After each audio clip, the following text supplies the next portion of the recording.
In reality, your entire structure, everything from head to toe, is designed to operate together. And people isolate and compartmentalize things. Fitness, psychology, medicine, they all compartmentalize how we heal or treat patients, but we are made to operate as one unit. Welcome to the Business Builders Playbook, the show that breaks down the systems and strategies behind predictable revenue growth to win in business. In each episode, we're diving into the proven strategies that separate the winners who scale from the losers who fail. This show is sponsored by BDR.ai, the AI-powered business development platform that automates your outbound prospecting so you can focus in on closing deals instead of chasing leads. Let's get started.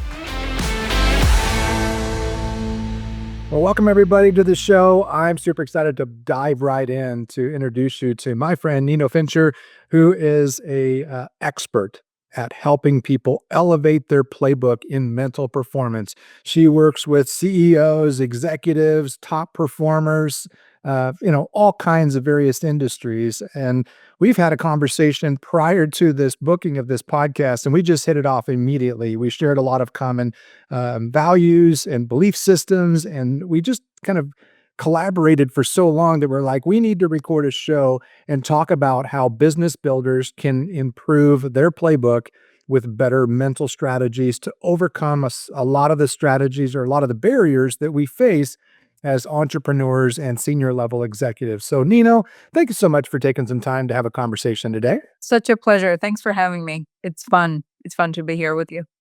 Well, you've spent quite a bit of time in research and experience in coaching high-level performers to raise their mental game. So I'm just kind of curious if you would just give us a little bit of your background and what has brought you to the conversation today that would give you the expertise and experience to be able to help business builders to develop a better playbook.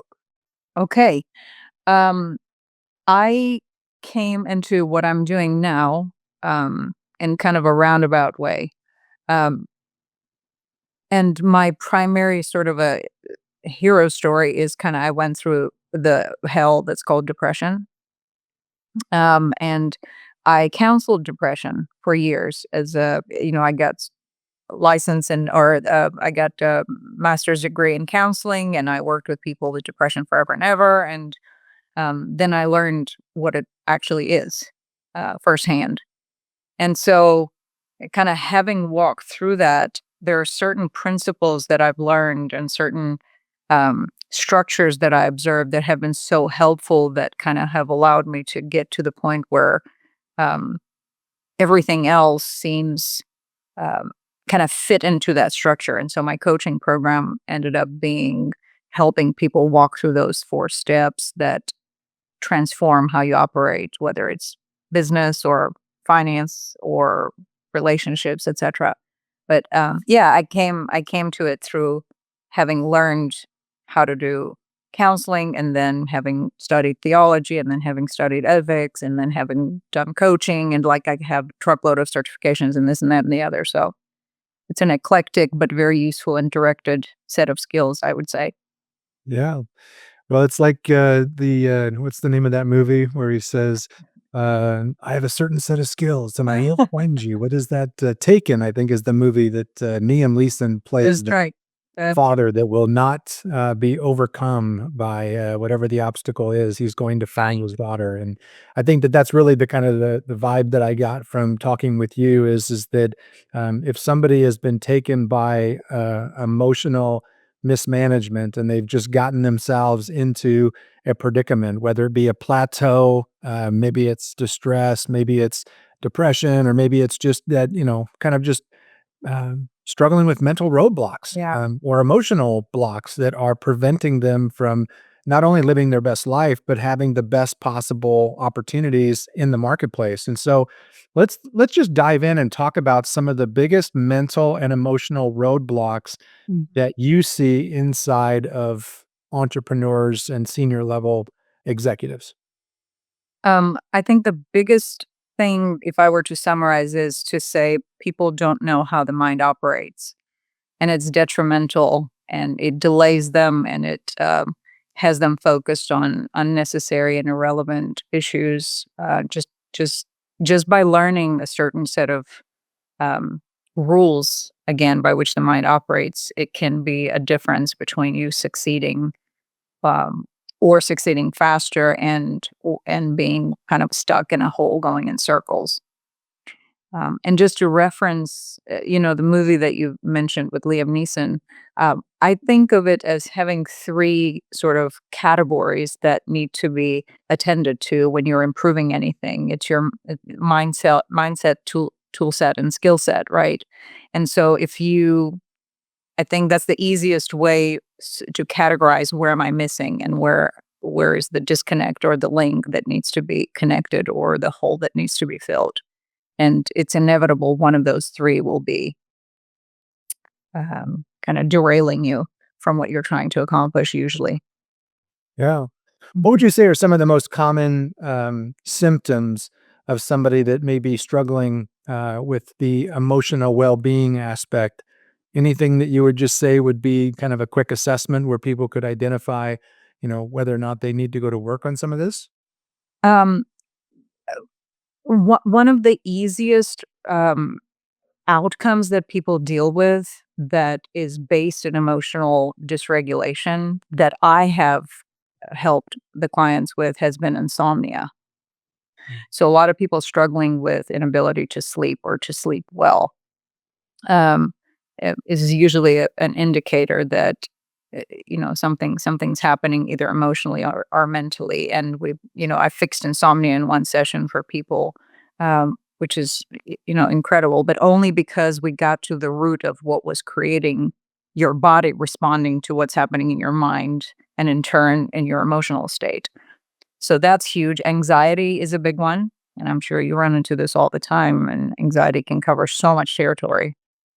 Yeah, anxious about this and anxious about that, and then lack of motivation is often what we call presenting problem, which is what the people come to me with. Like, just kind of can't quite get myself to, get in gear and just do what I need to do. So they're going through motions, but the motivation isn't there. Mm. Hmm. I have a question that is something I had a conversation with the other day, and this business owner, very successful, had been going through kind of a tough patch in life and been going through some difficulties, and his feedback is that he felt like that he needed to make a shift and actually sell the company that he was really passionate about.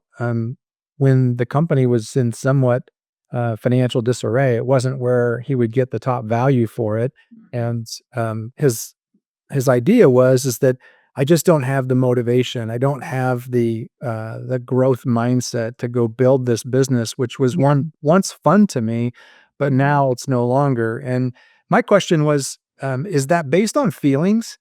Based on your circumstances? Like, if everything was going well and you're crushing it, Yeah. with your business. So I'm curious to know how you would help an entrepreneur to process circumstances that oftentimes dictate feelings, which then oftentimes dictate the choices that we make based on how we feel, Yeah. versus just assessing the facts and maybe changing one's perspective around the facts. Does that make sense?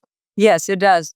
And I'd be curious to see what you advised him to, um, or if you advised him, or Yeah, maybe. I gave him more of the friendly advice is that I pray more than I think. Yep. When I'm in that situation, I try to follow the calling of my heart and more spiritual. Like, what am I feeling called to be, do, and have more than because sometimes I think that we can use our feelings as a guidepost to avoiding difficult Yeah. circumstances. And we can go, well, I don't like the way I feel, so I'm going to stop doing it when Yeah. that could be the best character building experience and it could be the best leadership experience that you Right. could pass on to your staff, your team, your employees that would carry on a much greater impact than just, taking the easy route out and then Yeah. redirecting to something different. But and again, I'm not the Yeah. expert. I don't have the Yeah. training. But that can be one of the case. I mean, there may be a variety of reasons for why. Immediately as you were describing it to me, the first thing that came to mind was purpose clarity. So that's another way that I help my clients. I do therapy and then I do purpose clarity coaching. And for a lot of the leaders who have built a company and have seen it successful, they sort of just kind of but not really burn out, but it stops being exciting or interesting because they get to the point in life that they want to shift gears and do something else, which is also meaningful, but may not necessarily be the thing that they've done for the last 40 years or 20 years or whatever. Um, so I would, with that gentleman that you're mentioning, I would specifically want to know when this started. What are the exact symptoms? What is he noticing that his motivation is about? And then what I normally tell my clients is you have to. Um, well, there are 4 steps really. So the number one is if you are a man of faith or a woman of faith, it's essential for you to get clear on what spirit you're operating under. So who is what are you listening to on a transcendent level? So what are your values? What are you connected with? And then once there's that clarity and your values are established and your wants for that period or for that specific business or that season in your life are established, then how is your thinking coordinated with that? What's happening in your thoughts? How do they work? Do you feel engaged, disengaged? Kind of what are the patterns that you're noticing? Are they repetitive? Are they negative all the time, et cetera, et cetera? Because once the Bible talks about taking thoughts captive, right? So you capture the thought, and the Bible says put it in obedience to Christ. Now, whether you uh, obey Christ or not, you still have to operate by the principles that God put in place, which is why they work, because they correspond to reality. So whether or not you want to, you can't harvest before it's time to harvest. Do you understand what I'm Mhm. saying? So Yeah. I would say consider how your thinking is happening, and the awareness in that is essential. And then your emotional state will correlate to how you think, and taking action is going to be dependent on those 3 Mhm. essentials. So, if this show is resonating with you and you're ready to take action because you want to scale your business faster, smarter, with more AI and technology and less labor, check out BDR.ai. We help entrepreneurs and executive sales leaders to automate the grind of prospecting so you can focus your time on closing deals and growing revenue where you should be spending your time. With AI powered data, digital outreach automation, and done for you prospecting systems, you'll connect with more qualified leads, book more appointments, and build predictable revenue without adding more hours to your week or the week of your staff. Visit BDR today and discover how our AI prospect finder and digital BDR agents can help you to build your pipeline and your profits. Visit BDR.ai, where business builders learn how to automate and scale their playbook. Dennis Whaley used to say motivation is a contraction between the word motive, which is an idea, Hmm. purpose, Yep. and action. It's Yeah. it's not about being motivated. It's about doing the actions that will Yeah. motivate you. That's right. And It's just an outcome. It's a byproduct. It's not anyway, what you go after. so let's shift and talk a little bit more about mental ceilings that are oftentimes self-imposed. We hear a lot in the marketplace about glass ceilings, where we put Mhm. these belief systems in place because of previous experiences, from relationships that we had, and a lot of times those ceilings are so limiting, but they're all constructed by us. Like, we're the one that's guilty of actually putting that ceiling in place. And so, Mhm. how do you help a business leader to deconstruct some of the mental thinking that's maybe kept them at a certain level of success or significance, or a certain level of financial prosperity, versus really opening up the opportunity to let them become that all they were created to become? Yeah. Um, in my work, um, getting to the root of the problem is essential. So the reason I'm able to transform people in such a short period of time is because I get right to the root of what is creating the issue. Um, if you're doing this independently, I would say your identity is foundational. Who do you think you are? Who do you think you're representing? And how do you want to show up when you do show up, whether as a leader or as a business owner? as a friend, as a husband, why you name it, whatever it is that wherever the struggle is, what is your identity, or whose thoughts or beliefs or convictions is your identity established on?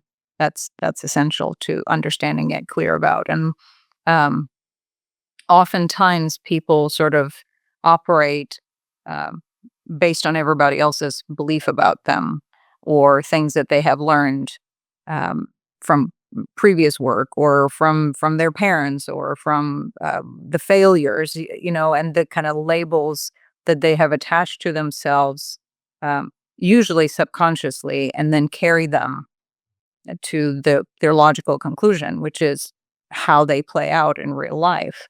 Like, I had a client who just couldn't get past a financial failure that, I mean, it was a big chunk of money that he lost, but it became so much of a label, and one of the structural beams, kind of, so to speak, of his identity, that it was impossible for him to operate without it just staring him in the face all the time. And so, being able to kind of go beyond that and go bigger and wider, while at the same time being super specific and clear on what you're thinking, what you're dealing with, is really what's going to make a big difference. If that makes sense. Yeah.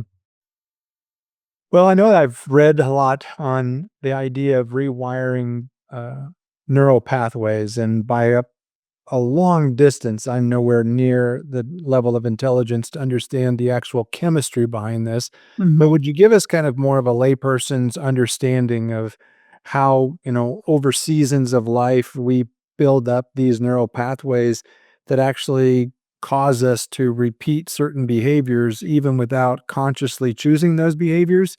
Yeah. If I'm understanding that correctly. And then what are some of the things that you provide in your work to help individuals to Mm. actually, blaze new truth trails, and basically develop new pathways that Yeah. you can actually start to create a new habit pattern that becomes more automatic because you have actually repeated a certain process. Does that make I sense? think I Right? understand what Okay, you're asking. I can give you an analogy, an example, and then sort of give you a concept, if that's helpful. perfect. Um, I love telling this story, and this was not my client, but it was such an it was a client in the modality that I work with, who was dating a lady who was a musician in an orchestra. But he struggled with the sound of the drums, and so every time she would invite him to her performance, he just couldn't last. And I mean, it became such an issue that they eventually broke up. But he would get up and leave in mid performance every time. It was just an incredibly uncomfortable feeling that he experienced when he heard the drums.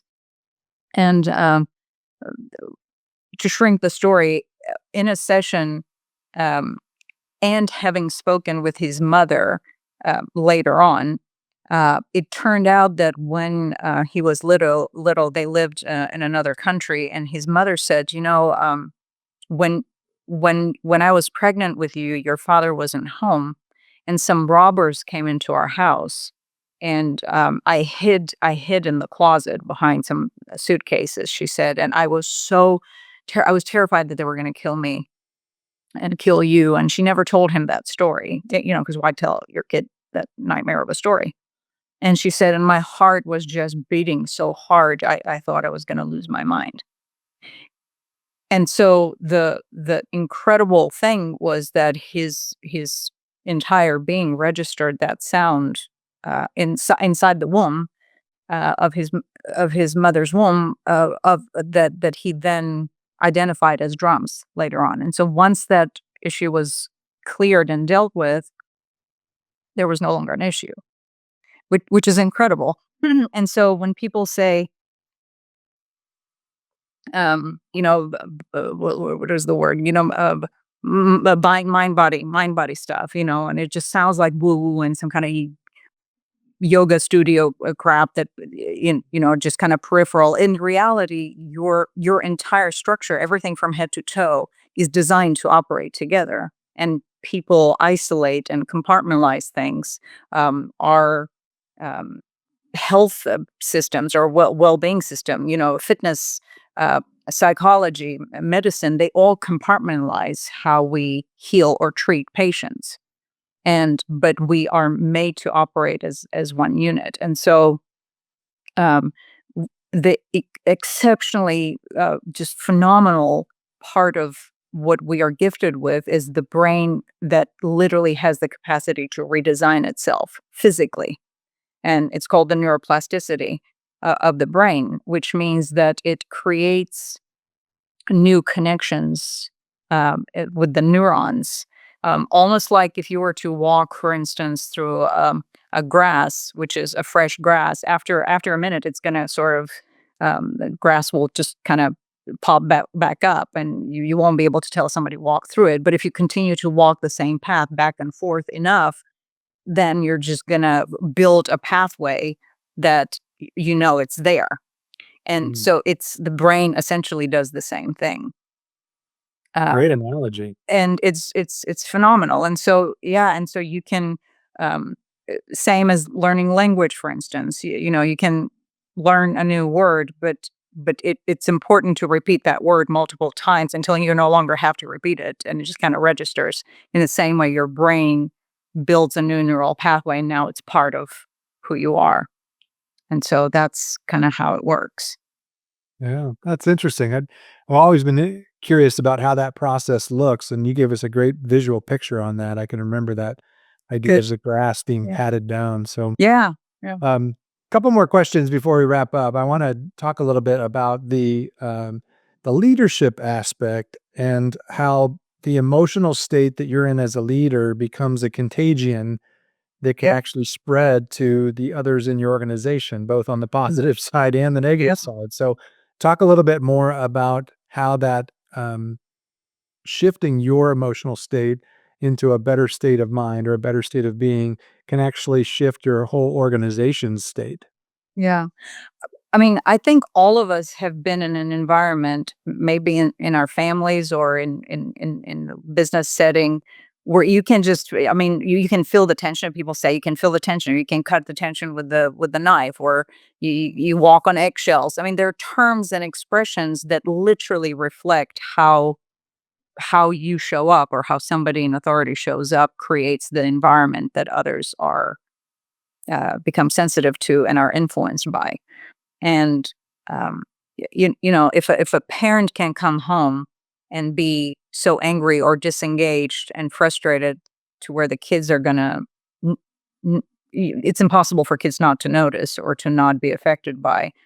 In the same way, as a leader, people who look up to you and who look to your direction, look, to you to make decisions and create that atmosphere absolutely are affected by how you interpret what's happening, or how you guide them, or how you lead them. And it's impossible to guide people and be kind of all in leader or present leader when you're not, when you're so distracted by emotional garbage that's happening inside of your mind or your heart that you cannot focus on what's essential, or cannot be supportive to your right hand man or woman who needs direction, because you just too distracted or unaware, and so on and so forth. And it happens all the time. I mean, I'm sure you've seen it in businesses, and there story after story that a business leader can tell you, or employee can tell you.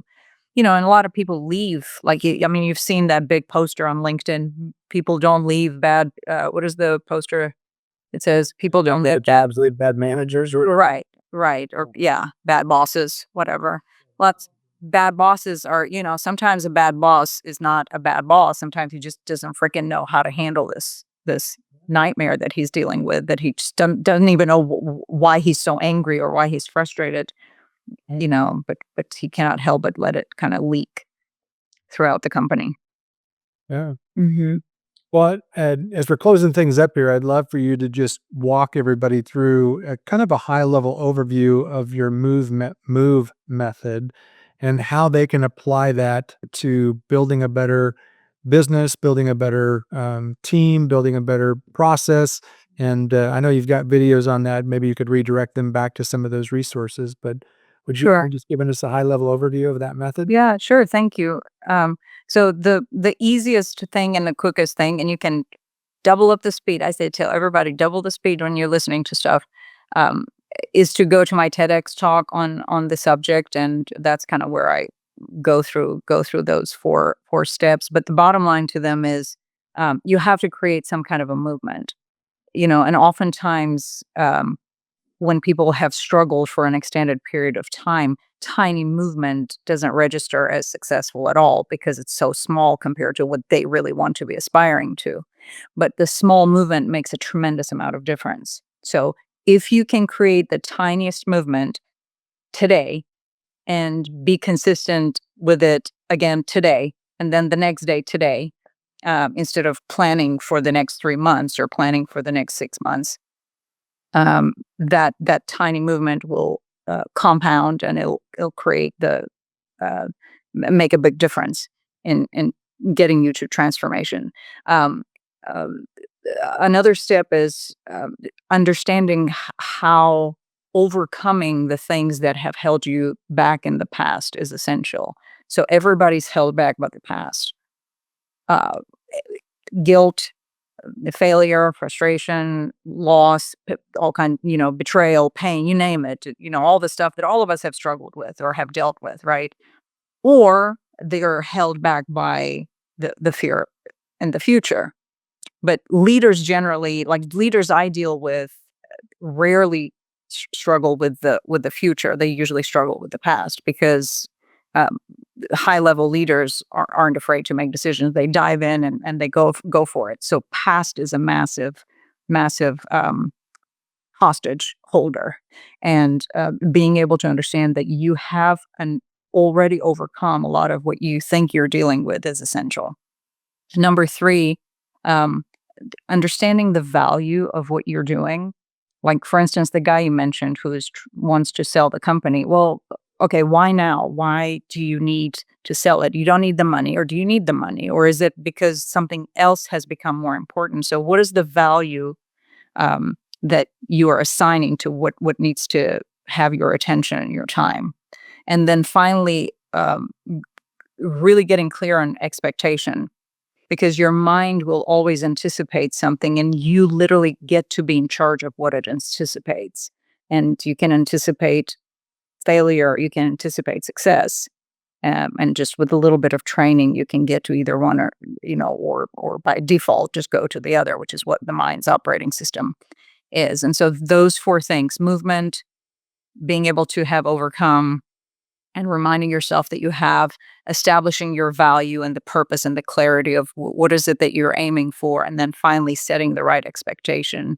It spells out move, and that's kind of an easy way to remember how to get to it. There's a book upcoming as well, so if anybody wants to, they can contact me and I'll put them on the list. But and that'll motivate me to really get it done by September.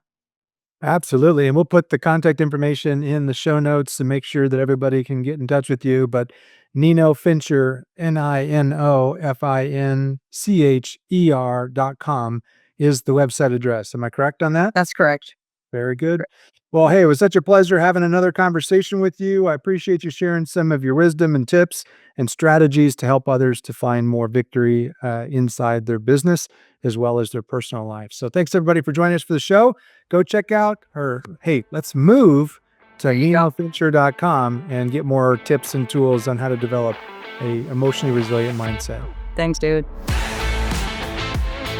Thanks for tuning in to the Business Builders Playbook. If this episode gave you some plays that you can start running in your business today, hit subscribe and share with another revenue leader who's tired of the pipeline grind. Building predictable revenue isn't something you figure out alone. Whether you're looking to automate your prospecting with BDR.ai, or you just want to talk through the growth challenges you're facing, reach out. We help business leaders just like you to build systems that actually scale. And if you're ready to stop being your company's highest paid prospector, let's have a conversation. Reach out to us at BDR.ai. Until next time, let's keep building.